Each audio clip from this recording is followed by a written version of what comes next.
Hi everyone, in front of me I've got Samsung Galaxy Z Flip3 5G, and let me share with you how to activate the demo mode on this device.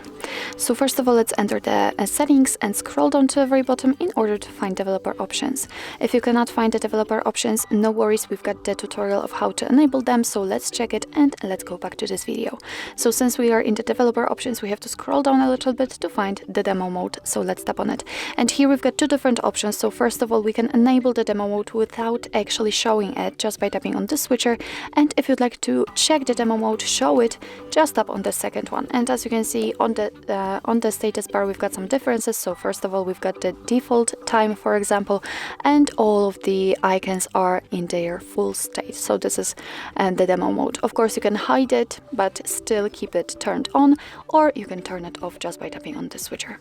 So actually this is it. This is how to enable the demo mode in your Samsung Galaxy Z Flip3 5G. Thank you so much for watching. I hope that this video was helpful, and if it was, please hit the subscribe button and leave the thumbs up.